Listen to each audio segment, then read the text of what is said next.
I believe Nigerians can compare apple, when they see apple and orange. The reality is that this president has done very well, considering the fact that he was able to take Nigeria out of recession.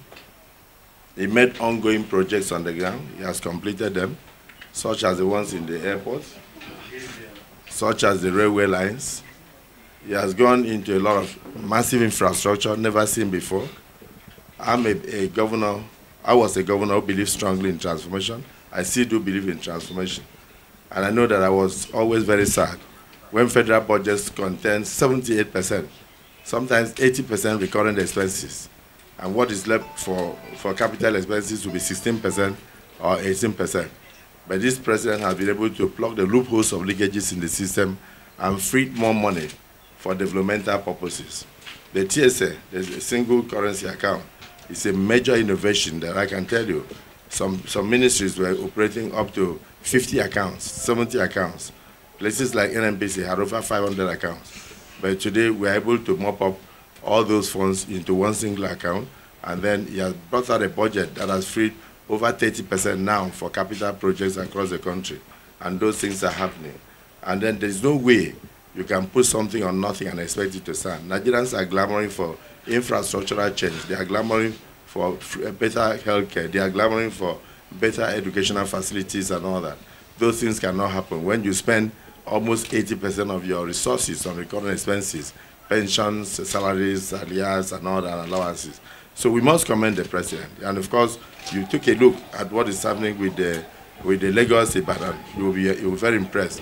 Take a look at what is happening with Abuja, Kaduna, going towards the north now. You can even go with train from here. So a lot of these things are happening across the country. Look at the power sector. It has improved from 2.4 megawatts right now to about 7,000. So I believe in science and wonder. So many things are very visible. The enabling environment is there in terms of law and order. And then, of course, the fight against corruption has not only been intensified, but I think it has now become a major deterrent to any public official. That yes, there could be a day of reckoning if you should go out of your way instead of moving your state or your country forward, you attempt to move your pocket forward. And I think these are things that Nigeria needed to be able to become a nation and then bonded, and then create a future for Nigerians. So these are the things that convince me that yes, indeed, the president will definitely have a second opportunity to finish his tenure. And I don't see what the opposition will bring. As I speak with you now, we in the Niger Delta are very apprehensive. I don't think there's any person from the South that will go and vote for the PDP, even though some of them are trying to purchase votes.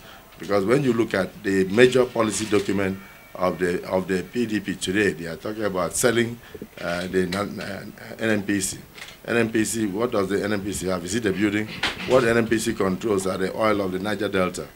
Those are the things they control, the oil wells, the oil fields, and all that. And those things come together with land.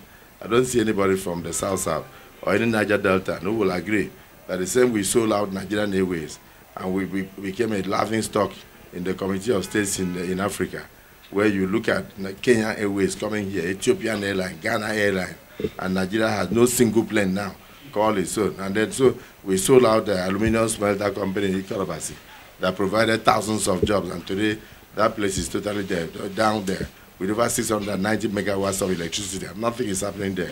We sold out Okuiboko, paper mill in Akwa Ibom, and people are there jobless, and that massive structure is there wasted. So all those things combined are things that frighten us when somebody is talking about going to sell NNPC. The sale of NNPC on its own simply means that the Niger Deltans are going to be divested of not just their properties, not just the water that they fish on, but the fact that they will lose they will become tenants in their land for the next 50 to 100 years. And people will come from outside, maybe friends of the government or friends of wherever, to come and possess their lands and all that. So the election also is between integrity. The president has shown that yes, indeed, he can give back what belongs to Niger Delta to Niger Delta. He's even paying back monies that were used even under my tenure to do federal roads. He's refunding those things. And what you used to call Paris Club, we tried everything under the PDP. We never had those monies. He has paid back those monies. And I was a governor. The federal government was owing me over 145 billion on federal roads and the building of a prison and all sort of things, I had to intervene. I dualized federal roads. I did a lot. I built the airport, everything.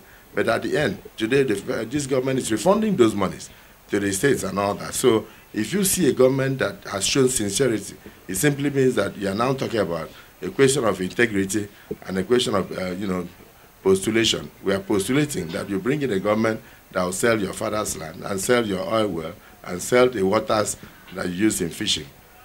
My brothers and sisters, there is no option to President Buhari. Thank you. Thank you. Chairman, alluded to the fact, in his statement, that was what was said. He said, he asked me if I could concur, and I said yes, that I concur. That even from the body language, that yes, indeed, that we can see an unholy alliance, and there is need for us to check it to ensure free and fair elections. Okay, so that's my question to you, considering those 2 points, is what's fueling your confidence of living in a state where you question the credibility of... You can only rig election in a place you are popular. Today, the APC is all over Akwa Ibom State. 80 to 90% of the people are APC. So when you go to rig election and you don't succeed, you bring anarchy. And so you as president, the fourth estate of the realm, your job is to make sure that you call on those authorities conducting elections across Nigeria not to cause anarchy in the country by trying to go and rig in a government or rig a government that is not popular to continue in office and in the process cause anarchy in the country.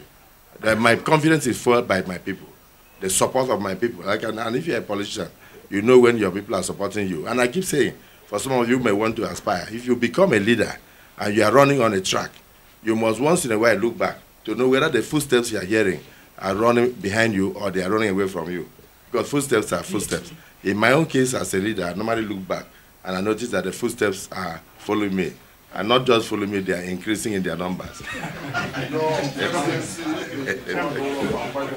Thank you.